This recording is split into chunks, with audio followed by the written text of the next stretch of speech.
Greetings, everyone, and welcome to episode 1, the pilot episode of RL Podcast. I'm your host, RL Odhiambo.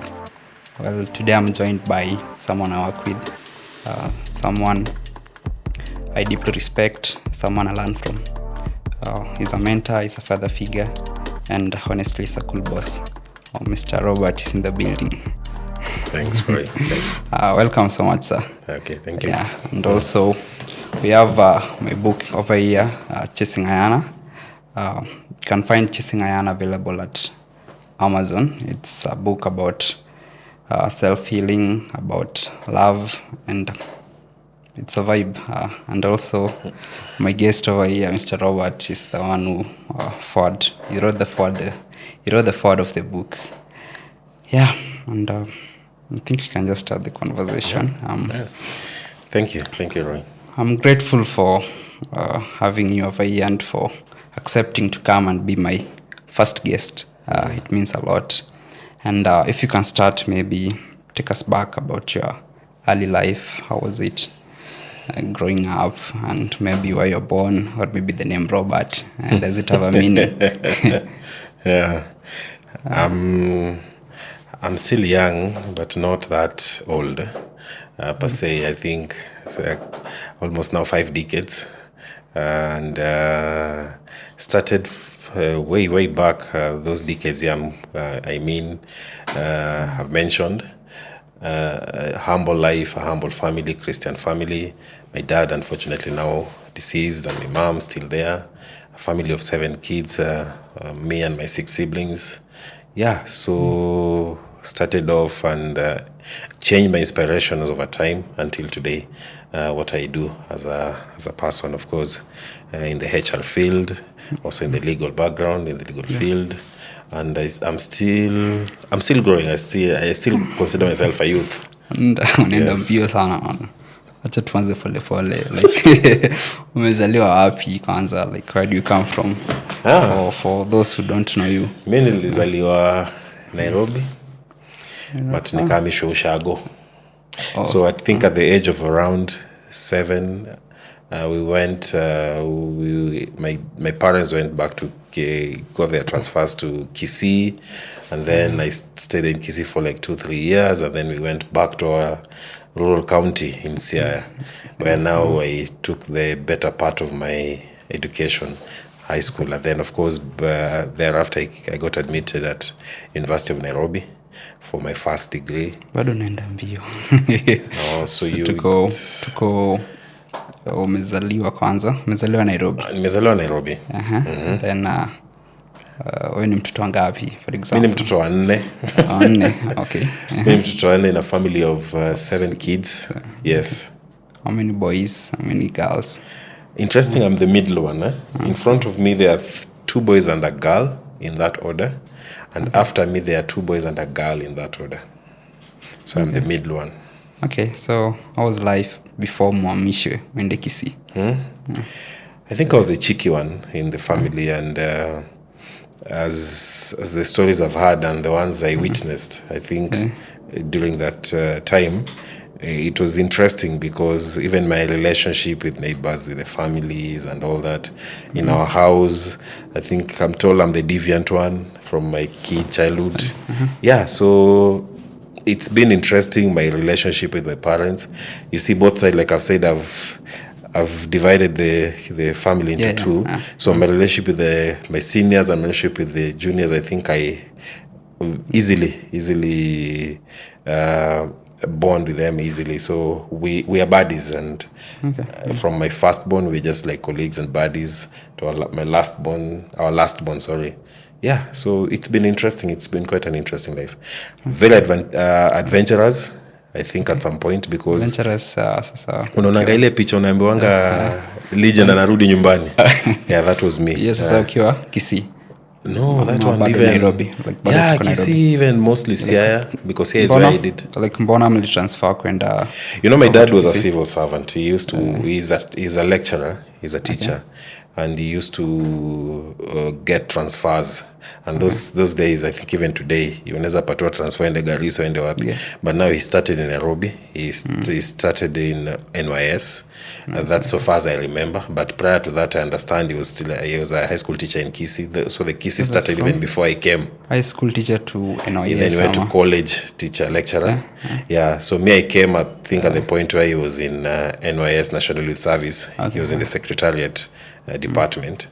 And then after that, now he got transfer. He went into TSC and he went to Kisii College. From Kisii College, he got transfer. He went to Siaya Institute Technology. And then he went to technology is it in Migoro or Mawego? Oh, yeah. So he just those transfers. And then, so of course, my mom will follow her. And you see, those days, I think they used to respect that bit. So if you get transferred, your wife automatically can get a justification to be transferred. So we will follow. As a family, we will follow. Mother, my mom is a teacher. Teacher. Yes. So me, I'm from a house of teachers. House of teachers. So my mom is a teacher also, yes. Okay. The upbringing, like tunizela, like walimu mostly wanakuanga strict. Kwa hizo enzi, like you know, in the role was played well with both the parents, and I think my mom is a disciplinarian, serious one. Ule unasikianga stories za una keep distance sitting next to her because coffee inaweza kulandia even if you've not done anything. She was that kind. But they were loving parents, and I think they were very protective of us. They were very strict in terms of that. But my dad was a cool person, so yenda alikuwa anakuwa neutral. So mamangu iko fuse, alikuwa at least neutral. But of course still at the command, you always joke, lakini we could feel easy with him. So that was.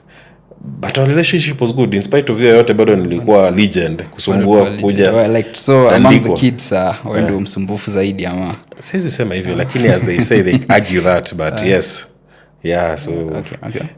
I experimented a lot. Nothing I've not experimented, which I think we'll talk about it. Yes. Okay. So you move from Kisii bado mmerudi Siaya tena. So from Kisii we went to Siaya. Siaya is my county, is my home county. Yes. You time mko Kisii like unajua Kisii ama bado na mnaongea Interestingly enough, when I was in Kisii we used to speak Kisii.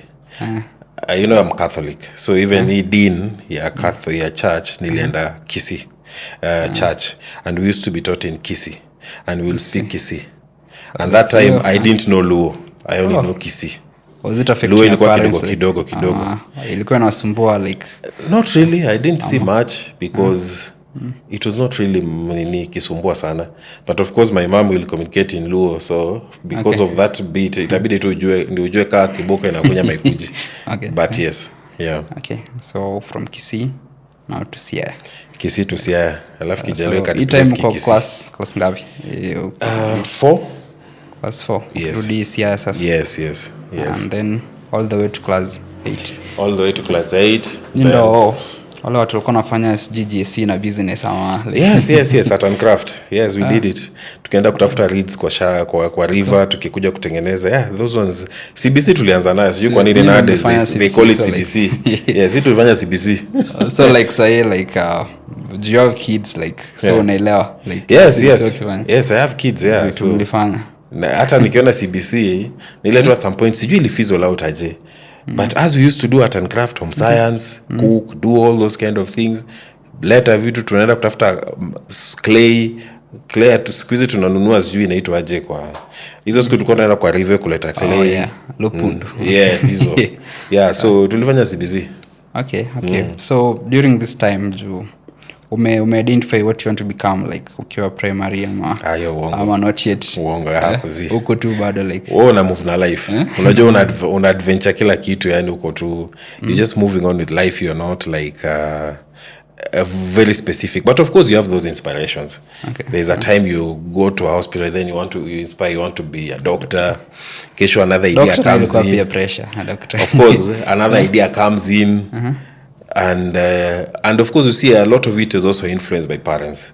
Like my dad will tell me you want to be what, and it will be interesting. Like I'll tell you at some point, my dad was like, you need to be a priest. and actually pursued it later in life for some time, but that's story for another day. So yeah, so a lot, then you want to be an engineer, because even in my childhood I used to I remember I used to be the attraction center for kids playing around in the neighborhoods and everything. So our compound used to host kids, because I'll come with some crazy ideas where watu wanajenga vitu, tunajenga magari, tunajenga nini, so and I'll host it, and in most cases kids will come playing in our compound. And you'll see mpaka hata iko yetu kwa kina Bob, so you see watu wanasema wako wapi kwa kina Bob, so it used to be interesting like that. So I got the ideas of becoming an engineer, but again ikafizzle out. Nikataka kuwa pilot, nikiona ndege zinapita, you see, so a lot of confusion, not really specific. So time umefika class 8, at least kuna clear mind. Ulitaka kujoin which high school ama bado? Class 8 bado. But so, high school pia wazazi walikuchagulia? No. Actually, I went to the school that I was called. Though I think all my siblings, I think apart from the firstborn, is called Maseno. But you see, then the principal, Maseno, was a while back a colleague wa Father. So, akienda huko, it went natural. Then the rest of the people also followed Maseno and Father Atu for Eka. But for me, I actually went to St. Mary's, Yala. Which is, even though at some point, Father wataka kidogo niende Maseno, but he was, my dad is an alumni of Yala, St. Mary's. So, he was split at some point, but he said, weenda shule nye nilienda. So, I'm the only one who actually went to St. Mary's. Okay. Why mbona si firstborn? No. Mbona ya dada mwe like wendo? You see, he's a very proud Yoba. Yala guys call themselves Yoba. Me, I also went to Maseno. He's a member. No, he is Moba. Yetu nilianza originally kwa Moba. And it's a... Shule yetu ni ya kwanza bide. Since 1906. Prestige, it was St. Mary's. So you're the firstborn school? Yeah, but we used to call ourselves, we call ourselves members. These guys went to Yala, and my dad will be very proud of it. So when I got a calling for Yala, I think that's when he let loose. Otherwise, if I'll have been called any other school, maybe I would be ningeenda Maseno. Okay. But when I was called to Yala, he was kind of excited about it. And I had to follow his roots in Yala, St. Mary's. Okay. And he was very proud. He actually was proud until his last day. He was very proud of it. So, yes. Which is this? Okay, to Yala. Which year? Okay. I joined Yala in 97. 1997? Yeah. Okay. Nimebaki 3 years sasa nizaliwe. 1997, okay. Yes. Tell us about your high school life. My high school life was interesting. I think, I don't know how to put it. Ama tuanze na nini form 1 juu. Form 1 unajua hizo enzi like. Hizo siku kulikuwa na bullying. Stories za bullying. Unaweza tuambia a bit. My form 1 was interesting, huh? You know, those days, high school, tunasemanga tu watu wanaficha, but it is real. The hard life, the tough life was real, but it used to grow you into a man. In fact, kama ulikuja high school kawe ni boy, you will have to harden. And because the conditions there and everything, even though controlled, but there was serious bullying. There was strict insistence of juniors respecting seniors. Prefects were like, unaona ka GSU huko nje and all that. So yeah, that was the kind of a life that we used to have in high school. And especially form 1s, there were all manners of names that form 1s were given. Mono, school wheelbarrow, Anjuka, all those names. There were so many. Were you ever bullied? Kidogo. Like I say, my form 1 was interesting. Because when I joined, and I think it was just fate. I look back at it and I said I was very lucky. Because there are certain things that no form 1 anaweza maliza kaja fanya which I didn't do. Vitu kama kuosha choo. Kuosha najo ziko zile latrine, hizo zenye unatoa sweat ukiingia. Unaitoa sweat ukiingia, and then unapata wala watu wenye sijui wametoka wapi, hawajui nini, then form 1s will have to wash those things, and a lot of other things. So nikiingia, there was a form 4 who is not really direct relations, but from home, same village and everything. So he was there and he was a form 4. Okay. And unajonga shule kuna wale mabulis wanajulikana. Wale serious ones. Huyo alikuwa serious bully na alikuwa anajulikana, alikuwa form 4 from Siaya. From Siaya, of course, from Siaya, like related. So alikuwa nilifika, so father alimuita akamwambia ndio ndugu yako mdogo enda naye. So even vile alifika niliona vile na command na hata nasalimia walimu, nilijua this one unaona those ones. So coincidentally nikakuwa the same dormitory naye. So of course aliuliza room, akanambia you in which dorm, nikamwambia hall, akasema good. Akasema usijali. So vile tulienda jioni, vile watu wamemaliza classes alikuja ka make declaration. And then nilikuwa nasikia tu ponzi washindwa. Okay, unaisikiza tu aje those bullies. Wengine hata leo walimu wana avoid. So alifika doma akaambia say form 1 ndugu yangu kishika, and you see that one was my start of protection. And then because of his influence nikapostiwa, because unajua form 1 mlikuwa mnapostiwa za job, nyinyi ndio mnapatiwa places za kufanya job kama ku clean, ku mop, kufanya nini. Kulikuwa na duty register inatolewa na compound prefect, ile mnaallocatiwa because nyinyi ndio school wheelbarrow. So clean dormitories, ku clean dining hall, ku clean what, yani mnaassigniwa hizo. So wenye walikuwa wanaenda kwa choo walikuwa wanaitwa engineers. Unaweza kuwa engineer. Mbona the name engineer? Sijui tulipata hivyo, so walikuwa wanaitwa engineers wana nini. So I think out of his influence na hiyo nini yake, so nikapata chance nikaenda kufanya job kwa place ilikuwa custody. Pale ma dining hall prefects walikuwa na office ya dining hall prefects. Ilikuwa custody. So job yangu ilikuwa polite sana. Ilikuwa tu kwa sababu formers pia ndio mlikuwa mna serve. So mimi nilikuwa kwa custody hapo, food ilikuwa ndio na serve. Mko na cooks wana serve? No, cooks walikuwa wanaleta food wanaweka kwa tables. And then mlikuwa mnagawa tables. Kama tables ilikuwa each table ilikuwa made of 9. Mko nini? Hizo shule za Nyanza najua maseno mlikuwa panga line na top players na nini. Sisi ilikuwa different. Sisi walikuwa na kama can na hizo matrays. Sasa mbona msavio na bado mnakula siji ugali beans? Si ilikuwa hivyo cause unajua hiyo system inafaa sasa mnakula vitu kama kuku nini. So kwani mbona mnazikula maseno? Ndio. Yetu hata ilikuwa hapo, unajua yetu ilikuwa a bit decent. Ndio maana nakwambia yale ilikuwa different. Hii ilikuwa for gentlemen. Tulikuwa tunafunzwa hizi etiquette mapema. Etiquette ningia wapi? Tunafunzwa hizi nini mapema, hizi dining, wacheki soft dining. Waje nyinyi mngajua baadaye, sisi tuko na hizo soft dining. Sisi tulikuwa tunaingia tukijua. Si lazima tufunzwe. So ilikuanga hivyo. So unajua sasa kazi yangu ilikuwa tu ni pale kwa custody. Food salaitwa pia pale za Oma DH campus. Na jioni ndio pale kwa center ya food pia. So wakikam, so na place zao kulikuwa na cabinet hapo, so nitatoa cabinet, ma plates nike kwa table, ni serve. And then food yote tabaki because always kulikuwa na excess, hata zile zimebaki zenye walikuwa naekea hapo in case wanaweza distribute kwa table zenye ziko na issues But later on so wangetaka hiyo food pia yenye imebaki inaweza peana. So you can imagine it started being very popular in form 1 because unajua food ya shule ilikuwa so wasao wataka kwa mabeshte because unajua sasa nilikuwa na kapawa na determine vile some resources proximity to power. Yes. So nilikuwa popular mpaka na form 4s. Lazima watii sasa because unajua sasa anaambia mazee utani sort. Alafu kwanza kulikuwa na specific, kama ilikuwa ni Sunday ama wewe tulikuwa nakula rice na pork, kulikuwa na games tulikuwa na hizo zilikuwa delicacies yani. So unajua msata atataka Sundays tulikuwa asubuhi tulikuwa napatiwa mkate. Unaona? So unajua watu watataka wasote. So ili nifanya nikaanza kwa ni hivi kiasi. Na sasa time huyu form 4 ametoka amemaliza kuingia form 2 like.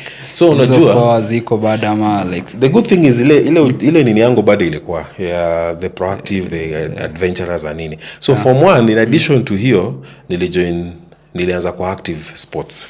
So nilikuwa hockey. Nilicheza hockey, nilikuwa school team, nilikuwa goalkeeper. School team form 1? Yes. Okay. Form 1 nilikuwa goala wa hockey, school team. Form 1. So hizo vitu zote sasa hata dormitory wajua naenda na zile pads manini ma helmet nini, so ilikuwa ngeti unasumbua, lakini sasa unajua it was I was all over, I can say. Wajua huku DH una nini like in some sort of way like kwa games hizo shule za Nyanza like inakolea great deal. Ilikuwa inakolea great deal. So unajua pia uko hapo uko pia in the school team tuko ni alafu kilikuwa first time So pia nimejoin hockey, mimi ndio school goalkeeper, alafu nikonga more aggressive. So it used to be fun. Hata kwa kuja coach game hockey, wengi walikuwa wanataka kuona mtu akifika kwa ile D alafu namchota and people enjoy that, you see. Also ilileta popularity yangu shule, so nikifika form 2 form 1 najua hockey naishanga first term, second term tule tu friendly kidogo, then inspiration kakaingia nikabambika na rugby. So nikajoin, so form 2 niliingia rugby. So mbona switch like ushakuwa school team when you hockey player? Hockey ilikuwa nafika mbali. Hockey ilikuwa naishi hapa zonal but yala si games kaza wote like no ilikuwa na watu mngekuwa actually the same county rugby. Unajua yala rugby gani nani tuangalie records tuangalie actually produce nini watu wangapi nini Kenya Sevens wengi kina Sego si tumeproduce coach nani Benja Benja bishti tu sana, they are good family friends. So umetoka okay juu like I perform vizuri kinge rugby like not even perform vizuri, nilikuwa tu inspired na rugby because ilikuwa inaenda fa, unajua hockey ilikuwa inaishia actually by the time tulikuwa na district tulikuwa tushamalizia, when I get sasa hakuna, unaona but ukiangalia rugby ilikuwa na alafu wase wengi, alafu then hata wale madh kapu wenye nilikuwa nao custody wote walikuwa wanacheza rouge. Get so wakaanza kuni pull and then in kwa dormitory mseni nilikuwa na the same cubicles kumsenga kitagwengi pia alikuwa anacheza rouge actually sasa ndiye hata alini inspire sana, alikuwa huka, so alikuwa anashinda niambia tuende cause pia tulikuwa na tunaomka zile vitu za interdormitories interclasses so interdormitories pia nilikuwa na kwa rouge so kwenda rouge pia aka notice hiyo aggressiveness yangu time ugopi like juu hizo enzi like to rugby walikuwa big bodied. Imagine I was the smallest in the team but nilitambulika hapo hiyo na hiyo design so form 2 nikaingia rugby. So anojua rugby yale ilikuwa statement because unajua sisi tulikuwa tunafikanga finali na shows my form 2 form 3 form 4 zote tulifika finali, unaweza check records zote tulifika finali. Maseno ilikuwa huko so no Maseno tulikuwa tunatandiki hata Maseno school hapo serious check records so my form 2 form 3 form 4 zote tulifika nationals finals yes rugby so and then sasa ilikuwa nakamna kale ka prestige so so unajua yani uko tu so school life yangu actually basically nasema ilikuwa very exciting high school. Yes. Now at this time like performance yako academic wise like iko aje? Ukweli siku ati hata niko serious na books. I think ile iko ina flow. Unaona difference ya na Maseno sasa? No nasema but hoja sijamaliza statement. Sawa. Nilikuwa natumia ile in art. No, hata kama sijaenda class lakini tutapita tu exams, sijai fail so tutapita tu exams una get ile in art ile cause pia yala I think pia because of your support when it comes to academic it was so serious of course.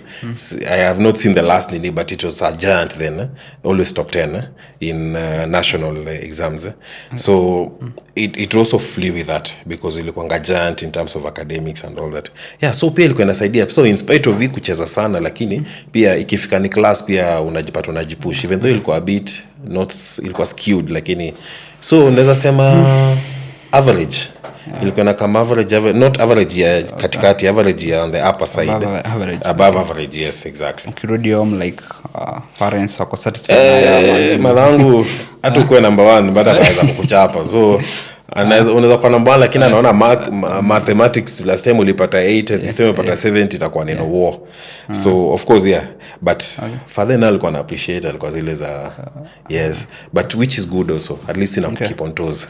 So at this time sasa like uko form 2 obvious kuna your elder siblings so shamaliza sasa hiyo ndio ilikuwa pressure inspiration ama like quality time hiyo ndio sasa ilikuwa pressure bro so ule ni chopi so Menda ya Maseno okay sawa to give up so so ameenda at least akopoa ingia ameenda med doki nini and of course always unaona le chopi number 1 2 atoki huko so it was that so ameendelea of course bro mwenye anamfuata pia akamaliza akaenda campus Moi fanya BCom mkubwa alifanya med sizo wangu pia mwenye anafuata pia, so of course kuna kale ka challenge una feel mimi ndo nisibaki. Unaget? Yeah, so time umejua like what went to venture ama bado? No, bado una kuzojua vile nilimaliza form 4 ndio kwa mimi nikaenda kwa priest. Nikaingia time okay, yeah. So kuzo hapa shule hapa yala ni ya Catholic of course, yeah, it's a Catholic school. So ulikuwa nini? Nilikuwa all over. Hata pia mimi nilikuwa member wa chapel. Si kwa ati nini ati zile robes ama no, nilikuwa na participate sana by the kwa chapel activities za chapel. Hata priest unakumbuka nimekwambia Ponsi huyo mwenye alikuwa form 4 priest nini chaplain wetu alikuwa anaitwa Kotine, alikuwa anko yake. Okay. Alikuwa brother ya budake. So alikuwa Kotine. So John nikata na relation huko. And then of course my background is also heavily Catholic. Kuna cousin yangu ni nun, kulikuwa na ankangu priest and all that. So you see there's a lot of that. Okay. So nilijipata pia huko chapel, nilikuwa pia active. Yes. Priest. Okay. So nika inspiration kingine nikasema nafanya kwa then finally after tumaliza form 4 kabla niko high school okay. Around hapo form 3 form 4 nilikuwa holidays as again, nilikuwa naenda hizi ma live in hoja Catholic kuna kitu live in za kwenda kuishi nao kwa community za ma priest. So nilikuwa naenda Mill Fathers, Franciscan Missionaries of Hope, nilikuwa naenda hizo. So sasa zingine tumefunga naweza enda kwa wiki moja nikae nao pata inspiration. Time like kuna nicknames ama bado like watu wanakuita nicknames mingi shule ukikuja ati watu wanakuita father ama ni no, father ilikuwa chini ya maji kiasi ya inspiration yangu, lakini sasa wale marela wenye wananijua walikuwa wanaita pop. So ilikuwa na nickname kwa kuzangu bego hapa kutanga pop sana.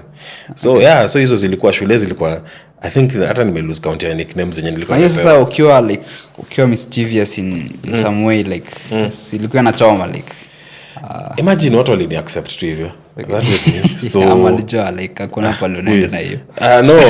No, nilikuwa serious. Ndio kama nilienda live in after form 4 but ilikuwa I think ilikuwa too adventurous nature ya mine, so watu walikuwa ni wait and see. Haungeweza predict everything. Hata madhangu I think peke yake kana mchoma sana. Mimi ilikuwa ngatu wait and see because hizi jua kunaendaje. So high school unamaliza vizuri. So nimaliza high school. Then sasa iko na ipi unataka kwa father sasa? Nikamaliza high school nikaenda nika Mill Fathers. Nikaenda mpaka tukafanya tukaenda pale Luanda hiyo house yao. Nikaenda for a month formation nikianza, and then I don't know zikaniita tu nikasema acha niende campus kwanza. Si nilikuwa nimeitwa sasa nimepata calling ya UN. Uli apply for uli apply kwa scan. Unajua siku zetu tulikuwa na apply courses mob alafu naitiwa. So unajua of course sasa na above average ya mine. Kwa sababu ile example naifanya hata uko serious ni, lakini bado tulipita na nikaitwa campo. So niliitwa Bachelor of Arts UN. So time bado of course unaenda tu juu hata chini. Alafu unajua siku zetu ulikuwa unamaliza high school unakaa for like 1.5 years kabla join university. Unajua siku hizo unajoin like immediate. Siku zetu ulikuwa unamaliza form 4 utangoja almost 2 years, 1.5 years ndio una join. Yes. So hiyo time sasa. Hiyo time difference. So Bachelor of Arts like kitu iko's like obvious unaenda tu kuifanya and then uone chini utakuwa huko. So hapo ndo sasa I think hapo ndo sasa it calls on you like by the way cause kwanza wataka kwenda campo. Umeitwa umepata calling letter unataka kwenda campo. Your dad anasema nini sasa? Mbuya alitake chill pill. Unajua vile nilikuwa nakwambia me I was a bit unpredictable. Hawezi jua nini what am I up to. So alikuwa hizo wata support whatever I need to do. But of course alikuwa zile za encourage. Alikuwa pia inspired akataka mtu akue priest.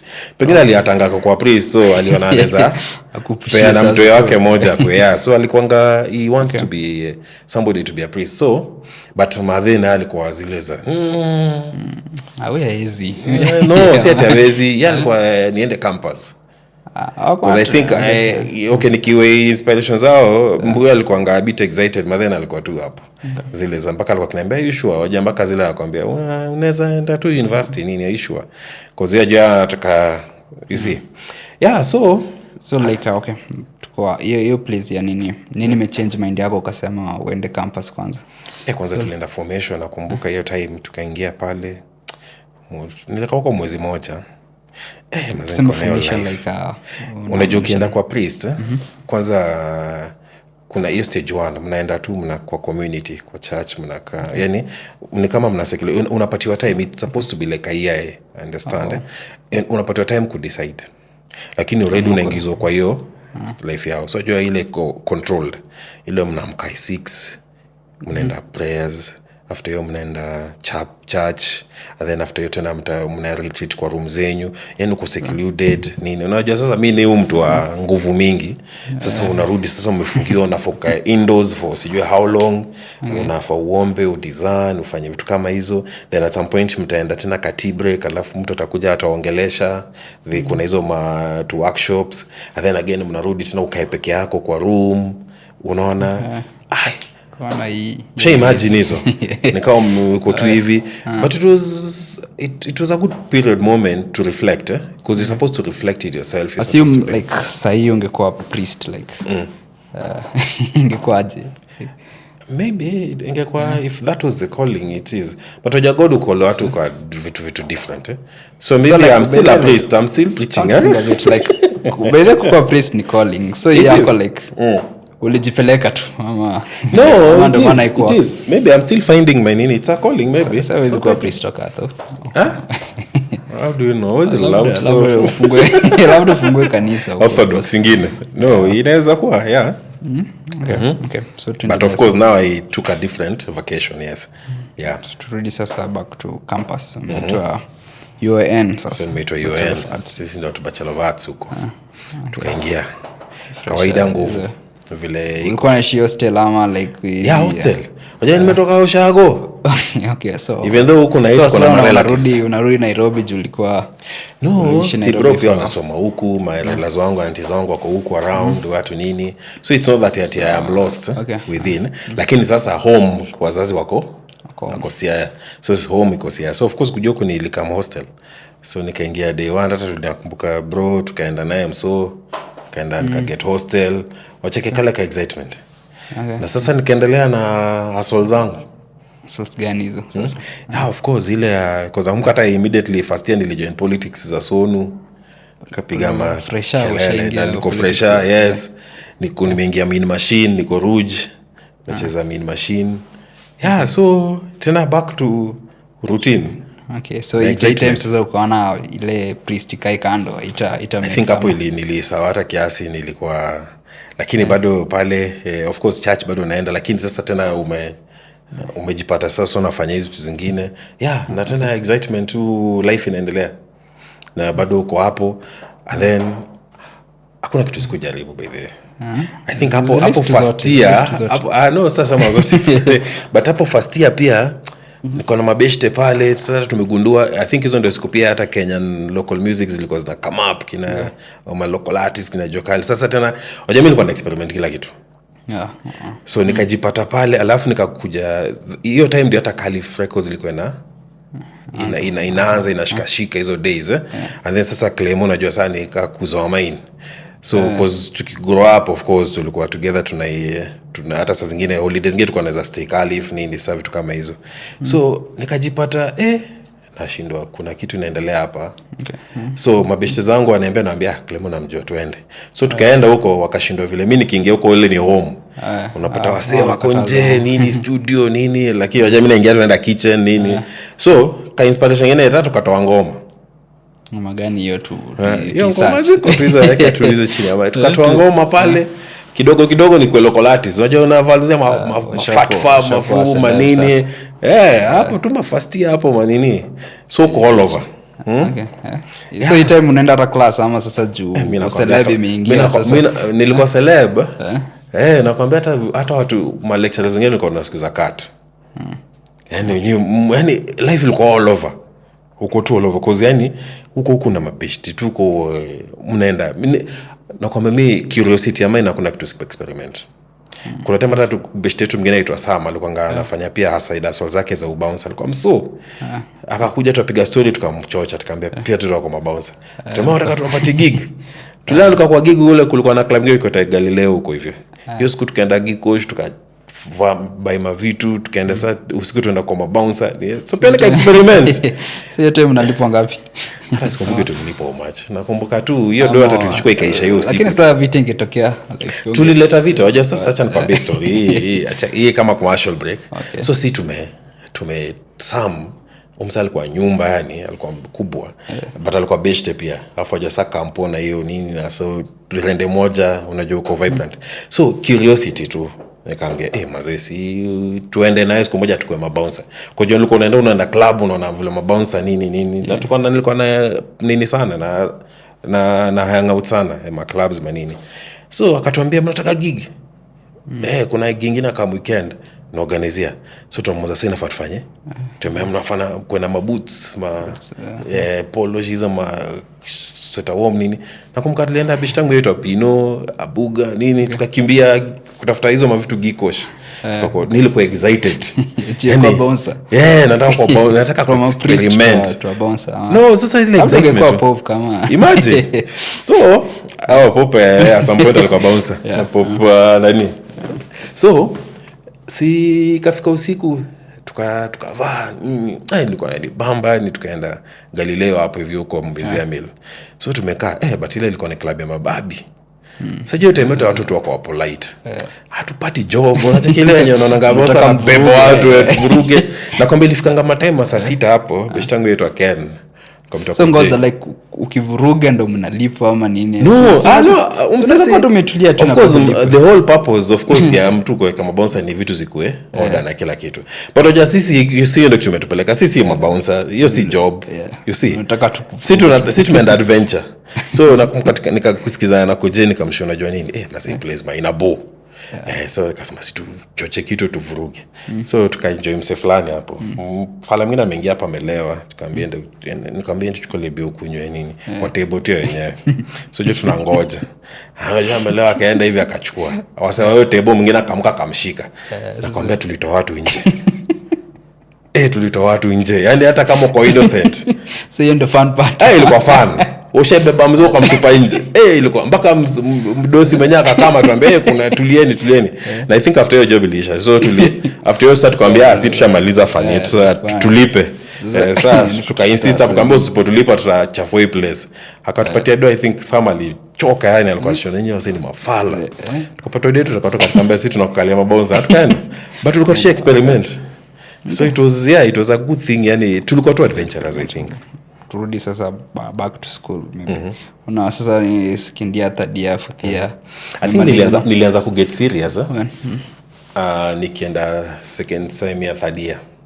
Hapo ndo sasa nini nafanya kwa serious time ama ndo reality kali hit kwa mkubwa. Hapo ndo reality na kitu tunashindwa. Unajua nini hii kampo inaisha.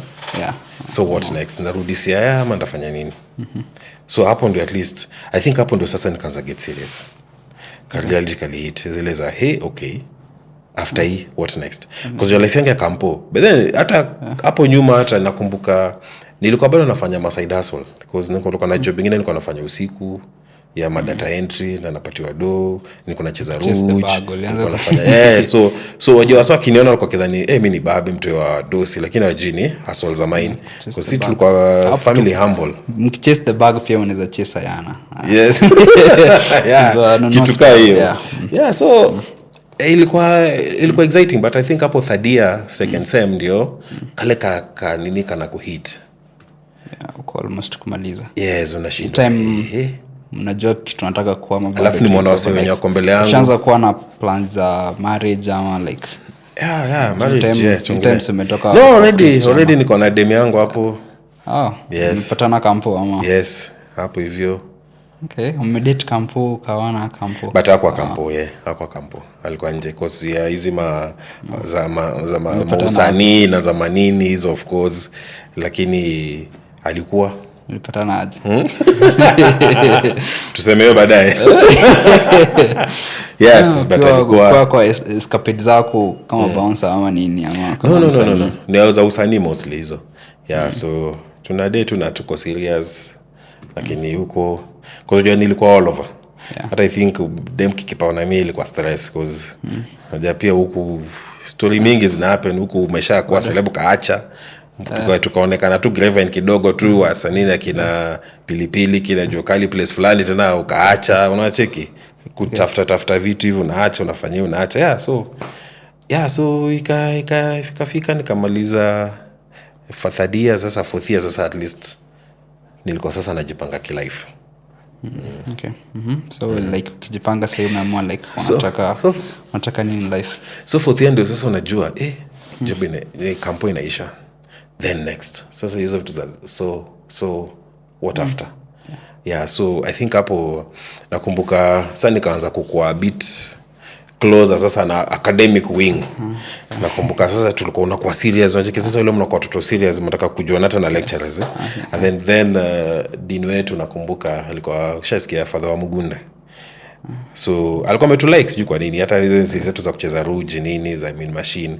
So na click yetu tu ingine, so tukaanza kwa close kwa academia kwa gathering ukisikianga hiyo sides. So tukaanza kwa serious, so ile zenye pia unataka kufuatilia, unataka kujua nini, atuambia deposit your profiles ndio nikaitengeneza CV for the first time. Unasikia sijui watu wanakuja hizi mawak nini clinics conference ba company different na attend sasa una get tuna apply my jobs. Na mkajob yanga kwanza ni apply na wa mask, tukaitwa tukaenda tukafanya aptitude test, kanichapa giza hapo lakini so at least ile sasa una try. So hiyo fourth year. So second sem nakumbuka ndio my first job nilipata kama niko fourth year second sem. Job gani? So that was my first official job. Ilikuwa nini kufanya nini? So so walikam tuka of course CV zetu zilikuwa pale kwa placement office kwa dean. And tukaitwa interview. It was very interesting. Kampuni nyingine inaitwa Deacons. So Deacons walikuwa wanataka I think the then operations walikuwa wanataka kufanya kitu inaitwa graduate trainees kudevelop wa sector kwa campus, because I think wase wengi wamekuwa hapo wamekuwa grow ranks to out of experience but I think alikuwa ajabu kuona kane za inject new blood. So kaidi nyingine kikakuja atafute fresh graduates aingize. So akikuja sasa alikuja kabla bado tuko second sem kabla hata tumalize exams anatafuta specific course ama no, alikuja toka chukua CVs. Usimnenda kutrain kama graduate trainees and then wataona vile mtaplesiwa. So hapo ndio story my career started, which was very interesting. HR ama hata HR pia ilianzia huko tu, lakini ikianza kwanza na HR.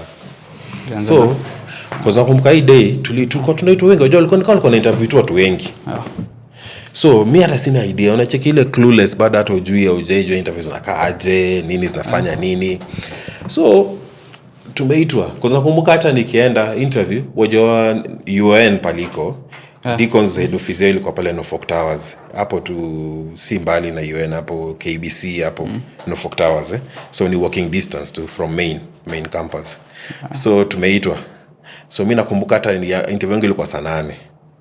So ile naenda nakutana na wase wanatoka wale interview wase wengi sana. So ndo nauliza hii Deacons ni nini? Msana Deacon ya church. Na anaambia Deacons ni kampuni fulani hapo iko into textile industry, manguo manini.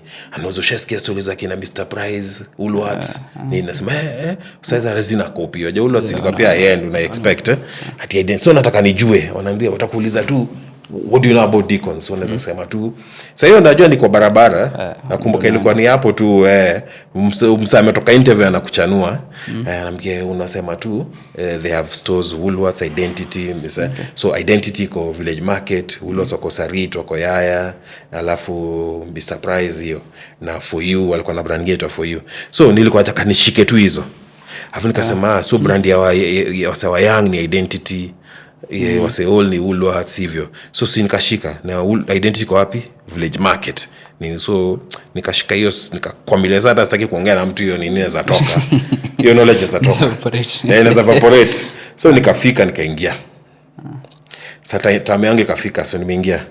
Nikapata walikuwa seka 4 hivi kulikuwa na operations hii. So wakaniuliza, "Yes my friend, what's your name?" Nikasema confidently na nimeangalia akaambia what do you know about Deacons? Script kaka mtu ile nikajua hapa nikasema it deals with clothing lines nini. Wakaniambia have you been to any of our stores? Nikasema yes which one?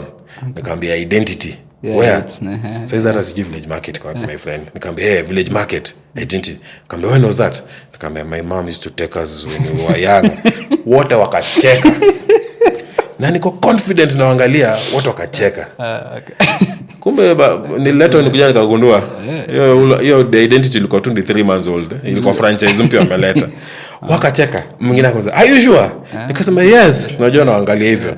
Hatibu tell us how does it look like? It's for young guys. It's for young trendy gowns nini. Wale zidi tu kucheka. All operations akaniambia, "Ati okay my friend, do this. It's okay. Then we'll get in touch with you." Na sasa nikatoka nikaenda. So nikitoka ndo nashindwa. Kwa ni WhatsApp. Nikuuliza, basi nikasema tu hiyo ni nawe tu. Msaka akaniambia identity it's 3 months old. Hata J come the first time kwa Kenya 3 months. Na mimi nilienda kaa niko madhali tupeleka kaa tukiwa wadogo. Nikasema nyewe mimi ni fala. So nikasema hata acha ni sauji hiyo job. But surprisingly enough after kitu a week or so nikaitwa tena. To another interview. Yes, another interview. Okay. Another interview. Na as a deacons. So this time nimeenda so at least sasa vile niliitwa. Of course deacons. Wanakukumbuka. Of course yes, because ilikuwa interesting by the so this time at least nilifanya a bit of a research. Hata nilienda tao nikaona nenda Sarit nikaona ulu ati nilitembea nikaangalia sasa on a serious note. So vile niliingia wakaanza kucheka hata mimi nikaanza kucheka. Akaanza wao laughing. Akasema just forget about it. Alafu akaniambia we just liked your courage and your straight face and the way you are saying. So we just laughed about the interview, the entire part of the interview.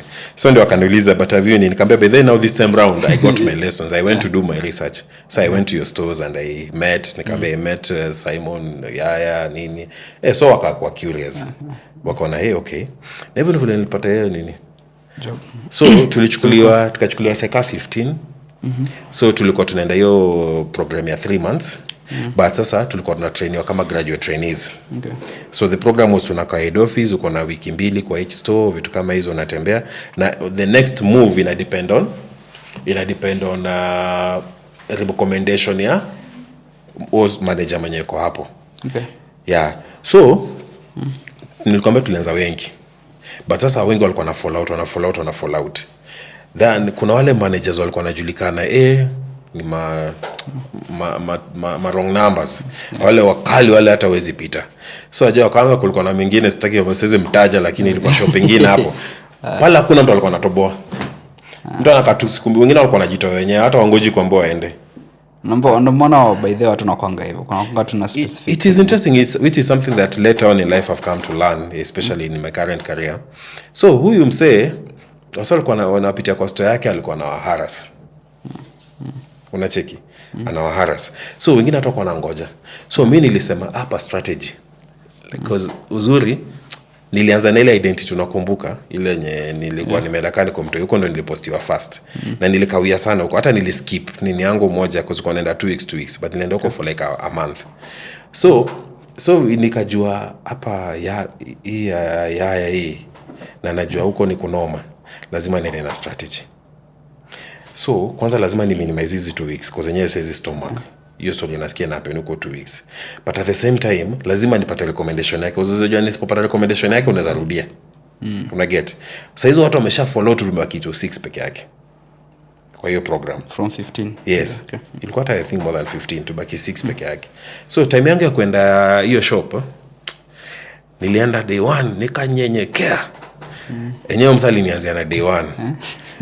Unajua sasa wanatuangalia zile za nyinyi ndio mnajisikia wasomi mnakuja nini so wanataka kutushow mtajasoma mama nini. Yes of course wengi wao walikuwa wamerise ranks na mbona watu wajasoma wanakuanga na beef na watu ujinga tu unajua zile inferiority complex mtu anakuwa hivyo so mimi nimekaa hapo msame niambia endo ulete nini umop hiyo ofisi nikaleta nikamop akaambia sasa nisha mop endo ulete uvi ofisi naona msara nitafuta lakini kana nikaleta nikauvu alafu kidogo niko na chai yake mmakapo kidogo kana nikampanguzia nikwambia so boss nini next kaambia sasa endo kae huko kwa nini huko ngoja lakini script inafaa to learn lakini ametofautisha kabisa kana nikakaa nikaenda kwa flow huko kwa palipa households napanga vitu ya ulo atini ngoja baada ananiangalia na shindwa akajabu kunichokoza hapa na nasichokozeki. So at some point I think akadhania pengine mimi ni msetu polite. After siku 3 nikakuwa msik. Ile ya kujipea. cause nilikuwa nimeshiba. Nikamwambia sisikii poa, na ile act niko msick. Mpaka akaniambia niende hosi. Nikaenda hosi, nikamcall, nikamwambia nimepatiwa sick off. Sick off, nikapatiwa sick off hapo. So nikakula wiki moja nje. So by the time nilirudi nilikuwa nimebakisha tu sijui siku 3. Akasema hata mimi ndio mzuri kabisa kwa watu wote. Anataka hata nikae naye sasa hapo. Anamwangalia hivi na anambia wewe, I can't who me. But nikamaliza program. So akanipatia recommendation. Actually tulikuwa tu wawili wenye sema alipata recommendation. Na nikaenda alikuwa nasikizwa. So tukatoboa wawili. Mimi na dem fulani aitwa Shiko. Tukatoboa wawili. So vile tulienda sasa kupostiwa, so tukarudi head office. Pia kwa sababu tunaenda finance, wajua graduate trainees mnaenda different nini. So tukaenda finance, tukaenda nikamaliza hizo za head office, alafu sasa kupostiwa interest, alafu nikapostiwa peke yangu. Nikapelekwa duka nyingine Sarit, Kids Woolworths. Sasa nikaekwa kama manager, but walikuwa wanaziita customer relationship managers. So nimeenda kwa shop. Wajua hata sija graduate. Ndio tumemaliza tu exam. Vile tulimaliza tu exam, tunangoja results tukaenda hii program. So by the time na graduate nilikuwa ready. Sasa nimeshaenda hapa job. So mimi ndio hapo niko customer relationship manager. So that is roles zako sasa ni kufanya nini? Manage shop. Nilikuwa na wasee wanauza, ma sales people nini na merchandising hizo zote. So unajua ile, and I think that was the defining moment ya career ya mine. So in time obviously utapata watu na wako na watu kubwa. Mimi nilikuwa mtoi. In fact kuna madha walikuwa na rika za madhangu. Ulikuwa na find aje? Ilikuwa ngumu ama like I value the experience because I think that was what really helped me to make my background base. Because sasa unajua watu wanakuita mtoto wangu, mtu amekuja kuitisha leave, ambia mtoto wangu nini, and they were there. But I managed to learn a few things that helped me later on in life in terms of even how do you work mutual with people, how do you respect, how do you get respect, you see, how do you have to be tough, because unajua pia watu wanaweza take advantage, wanaona huyu mtu hii anaweza take advantage. Because wengi wao hata watu ni wakubwa kunishinda, wanaweza take advantage. So how do you become firm, how do you learn a few of those things? Hapo umetupa depend, una get, lazima manage shop, ndio lazima pia ukue accountable kwa management, vitu kama hizo. So it was quite some good learning. So ile yenye niko hapo niko learning, and I think hapo ndio sasa hii nini yangu ya HR ikakama hapo. Yes, sijui kama tuende hapo. Sindio. So inspiration yangu ya HR ilikama up because at that time hiyo kampuni hakukuwa na HR. Hata story ya HR function, HR mainly ilikuwa inaandaliwa na head of operations. Hii time like unajua kuhusu HR like roles? Bado sijui. Lakini wao walikuwa na complaints na issues. Na all the time ningesikia on the background ni kwa sababu watu na HR. So nilikuwa nashindo hii HR ni mnyama mgani. Unaona? Because watu watasema tu, and then every time tuna meet na CEO akikuja meet na staff, alikuwa ameanza story yake nyingine hapa, alikuwa hajabu na meet na staff, but kulikuwa na fear factor, but in most cases mimi nilikuwa naongea because I think ile ni yangu ilikuwa tu, so kitu kikama hata kutoka na sio nilikuwa naongea, nilikuwa na voice hata concerns za wase. So unajua nikaanza kuona watu wanaanza kulean towards me, na sasa hata tukaenda kwa meeting wasona kuja kunishow wewe utaambia hivi, nikaanza kulean kwanza kunini. So nikisikia HR na kaanza kushindwa hii HR nini, human resource ni ya kutetea. So eventually nilikuwa nimeona ni kama ya kutetea wase. Ni kitu ya activism ya kutetea wase. So pia mimi nikaanza kuwa inspire, nataka kukua HR kwa sababu maybe naweza. So hapo ndio sasa ikaanza polepole, alafu sasa there was need even at the management to feel like the way the thing is and the business, they need to have the function. So lakini of course I miss a clue. So ndio si akaniambia kama unataka kwa HR wacha tu utaona tuna create your department. So they create the department, they employed an HR manager, and then nikambo sasa ni move kwa mtaka kwa store ni HR. So na even vile love na HR. Then ukaamua kusomea HR tena. So ataenda alinilipia fees ya kwanza hiyo CEO. Akaniambia now go study HR ujue hii inamaanisha nini. So niliingia hiyo department, nikaenda HR, so nikarudi Kim Kenya Institute of Management, nikaenda fanya diploma ya mine ya HR. And then later on nikaenda nikafanya higher diploma SPSS ya HR. Nikafeel nyewe sijui ene bado. So tena ndio nikadecide later on nikaenda nikafanya masters ya HR. So si bado kaa niko kwa industry. Yeah, and then eventually nikadecide wacha nirudi tena, ni kwa sababu ya legalities story mob, nikasema wacha nirudi tena shule nifanye law. So nikarudi tena UN nikajoin nikafanya Bachelor of Law. Now as a serious student. Of course sasa hizo zote najilipia boss. Siwezi waste fee yangu. Yeah. Okay, nice. An interesting journey. So sasa kwa ipod like nitakuwa na focus mainly kwa challenge moja like uliyepitia na venye uli overcome kwa hii life journey yako. Mostly tuseme time unakuwa umeingia into HR at the time. Kuna bland ushaifanya ama challenge ushajiingiza sana na ni gani, na in terms of career? Yeah, general life too. Of course blunders ni mob. And you unafanya blunder, then vile nimekwambia personally nimekuwa very adventurous.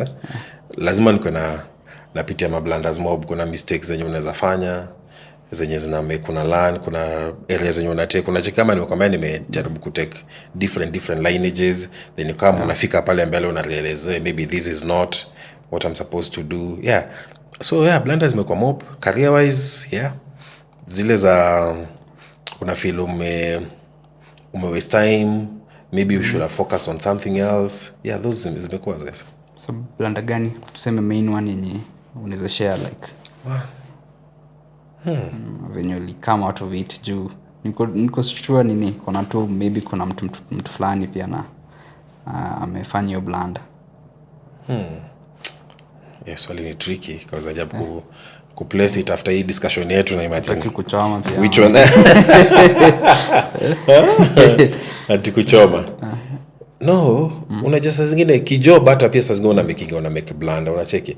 Because you get taught with a lot in terms of paying attention to details, because at some point unajipata in a position, because after sasa deacons nikaingia HR department, nikaingia kidogo, and then sasa nikiko kwa department, of course unajua nilitoka kwa shops na kila kitu kama hiyo.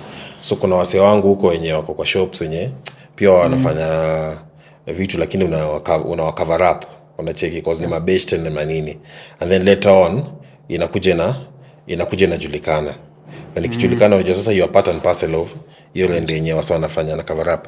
So at some point job inaisha na job ikaisha. So you see it's a blunder, because sasa mimi nimeenda kwa HR badala ya kunini na wafunikia na wa protect. So sasa walikuwa kwa shop, mwingine alikuwa team, mwingine alikuwa cashier, na stories zina happen hapo. So unajua ile ya kufunikia unajipata unakuwa part of it, and then sasa inakuwa ni unajipata in a situation yenye sasa ndio umeitwa job inakatika. Then nikajitoa nikasema sasa acha nikakuwa entrepreneur kidogo for 9 months. Nili kwa entrepreneur hii Nairobi, nikijaribia nikifanya mablanda kadhaa, unaona. Yeah, so generally in terms of overlooking certain things, especially when it comes to stuff za integrity and kama hizo, but you come out and you learn hard out of it, and you nasema okay, it can make you lose an opportunity, but on the flip side of it nasema maybe it's also just a stepping stone to doing something else. Yeah, so after 9 months nikihustle, nikafanya entrepreneur, tumeuza ma laptops pitao, tumeuza manini, tumeenda mpaka Sudan. Tutakujia siku nyingine. Tutazitel the nyingine juu. Yes. Maybe tukimalizia juu tuko new year maybe. Ndio na kujua na planning, maybe utuambie benefits of planning and why one should plan for a year. Yeah, it's an obvious thing. Unajua mara mingi wanaulizwanga what's your blueprint? Do you have a vision? Do you have what? Unacheki.